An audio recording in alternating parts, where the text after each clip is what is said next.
Over the history of mankind, we have built vastly impressive structures, from caves and igloos to protect from the dangerous elements to straight up throwing billions of dollars on ridiculous megastructures. Ancient wonders of the world like the pyramids and the Great Wall of China have their place in history set in stone, pun intended. But what about us? Are there any massive projects from our own time? Let's take a look at the most impressive mega projects in the world that will leave you gobsmacked and maybe even leave the pyramids, well, in the dust. And there's nothing wrong with being in the dust. Don't take my word for it. Take the word of the government of the Kingdom of Saudi Arabia, who, like other desert kingdoms, have decided to splurge money on a stupefying luxurious building, the Hotel Abraj Khudai. It's projected to be the biggest hotel on God's green earth when completed, with 70 restaurants, 4 helipads, huge garage space for almost 3,000 cars, 12 towers with a total floor area of 1.4 million square meters, and 10,000 rooms. The entire building will have a footprint of 64,000 square meters. For perspective,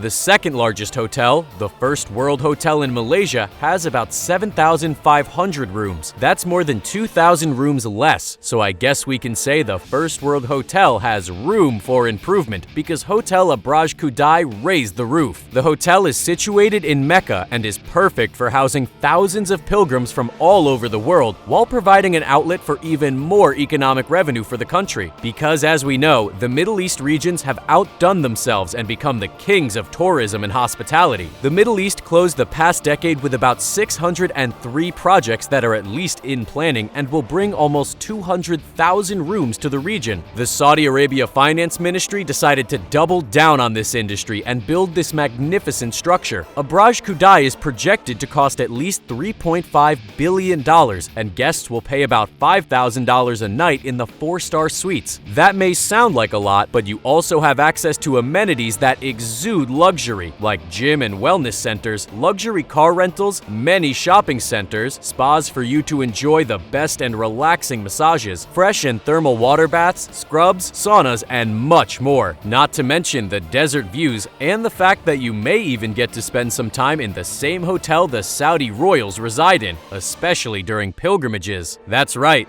the hotel is being designed by architect Dar Al Hadassa, while the interior is designed by London-based Areen Hospitality Company, and they set aside 5 floors of the hotel designed with care and to royal taste solely for the use of the House of Saud. Hotel Abraj Khudai sticks out for everyone to see and marvel at. Like every true mega project, not every mega project is conspicuous. A great example is London's Crossrail. London has an impressive history of building and rebuilding with magnificent structures that will stand the test of time. Now, London is building another structure into the heart of the city to hopefully last for another 1,000 years too. So, what is Crossrail? It's an ambitious underground railway system to help save you from the congestion and someone's armpit in the regular London tube. How much do you think your personal space is worth? How much would you pay to not be in someone's pits? $18.7 billion, right? Well, Transport for London, or TfL, thinks so too. Crossrail involves new underground railway lines in a route known as the Elizabeth Line. One will run from Paddington Station through Central London and Liverpool Street Station to Stratford. Then another will branch off the Whitechapel Main Line at East London, run to Canary Wharf, cross the River Thames, and then connect with the North Kent Line at Abbey Wood in southeast London. Crossrail has a long history, from being just an idea in 1941 to an almost completed masterpiece of modern-day civil engineering. The final date of completion has been pushed back several times for many reasons, one of which I'm sure you can already guess. And speaking of pandemics, another reason for delays has been the archaeological finds of mass graves from the plague. It has also been slowed down by some on-site accidents that have drawn what you can accurately call constructive criticisms. It's not all dark, and it can be a boring job, but boring through millions of years of history has led to other exciting discoveries like Roman coins, artifacts from the Tudor era, and even woolly woolly mammoth jaw bones, among others. The finished building work, as you can see, will leave your jaw on the floor too, and so will the projected revenues. Transport for London estimates that the Elizabeth line will rake in £500 million in each of its first 2 years of operation, and then £1 billion each year after, starting from 2024. All the building work has been completed, and all that's left is setting up the computer programming and testing for signaling, tunnel ventilation, simulating about 144 real-life scenarios, and a few other things along those lines. When it finally opens in the first half of 2022, people will be able to cover long distances in shorter times. Most importantly, they'll use Crossrail without an armpit in their face, and with generally improved ease. And speaking of cutting long distances short through improved connection, crazy civil engineering, and, well, money, let's take a look at the HZM Bridge. You're probably wondering what an earthquake has got to do with a bridge. Well, what you just saw is an example of a magnitude 7 earthquake. The Kong-Zhuhai-Macao Bridge, the longest open sea crossing bridge in the world, was designed by its engineers to dust off a magnitude 8 earthquake and a typhoon. But there's more to this megastructure than just a bridge. HZM consists of 3 cable-stayed bridges, 4 man-made islands, and one of the longest undersea tunnels in the world. Its construction is seen as President Xi Jinping's plan to solidify the Greater Bay Area of China, the largest populated urban area with over 71 million people. The Greater Bay Area surrounds the Pearl River Delta and has an area about the same size as the entire country of Croatia. The Greater Bay Area is the richest economic region in China with a GDP of $1.6 trillion, a figure that would put the region alone as the 12th biggest economy of any country's economy worldwide. So it's no surprise that the Chinese government decided to spend $20 billion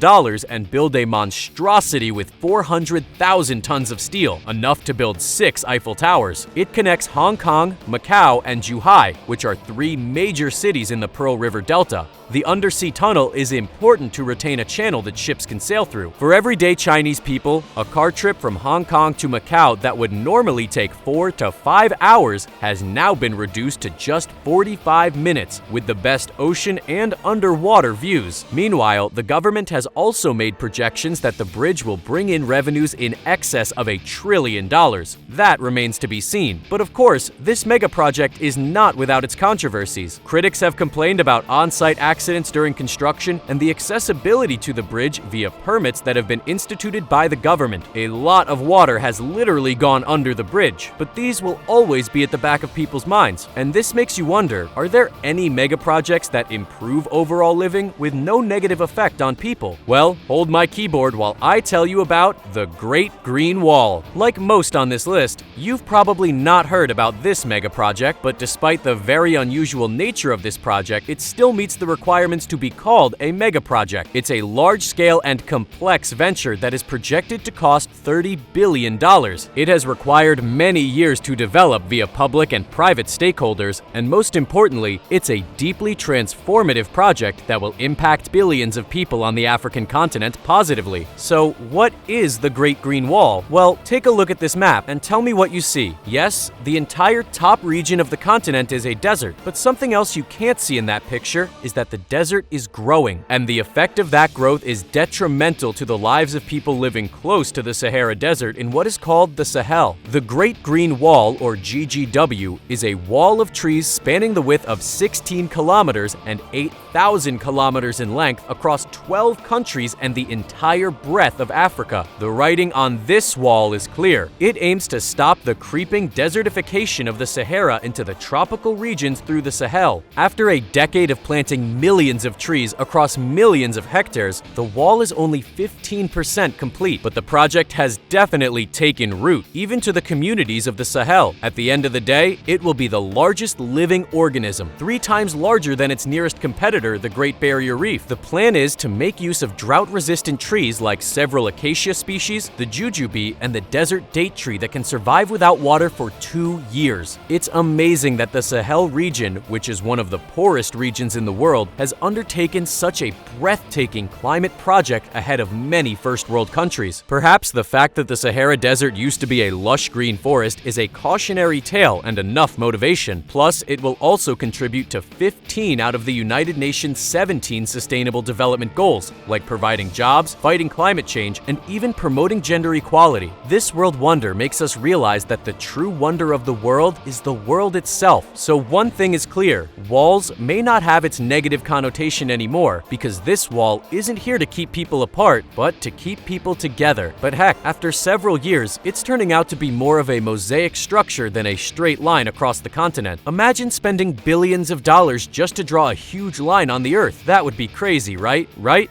Well then, you must not have heard about Saudi Arabia's The Line, a smart city situated with Saudi Arabia's most ambitious and ridiculous project, NEOM. The audacious project was announced by the Crown Prince and de facto ruler of the Kingdom of Saudi Arabia, Mohammed bin Salman Al Saud. And get this, the plan is to spend a mouth-watering $500 billion to see this dream to completion. NEOM is a futuristic, self-sustaining city that is one of the many ways the country is trying to diversify their oil-driven economy. The gigacity will be 33 times the size of New York and will rely entirely on clean energy while becoming the first zero-carbon emissions region, ironically, in the country with the second largest oil reserves. The Line is just one of the parts of the city, as there are other magnificent cities like the Octagon, for example. NEOM is going to be a city with no traditional roads, no cars, the world's first fully automatic seaport, and seamless curb-to-gate NEOM airport experience. Key neighborhood amenities will be provided within walking and cycling distances, while shared autonomous electric shuttles, high-speed underground transit system, and urban air mobility will make moving around very different and much less stressful for living. And although NEOM aims to redefine living to mean stress-free, it has unlimited tourist potential, and investors are well aware. That's why it has been touted to leave behind some of the most innovative spaces on our planet, like Silicon Valley. So we're not just looking at a big new city, we're looking at what might potentially be the starting point for the rest of the world to model how people will live in the future. After all, NEOM is a combination of bilingual words that translates to new future. We'll wait to see what it turns out to be. You enjoyed looking at these impressive mega projects like we did, which means that you should give this video a big thumbs up, then head over to our channel to binge more awesome content. I'll see you there!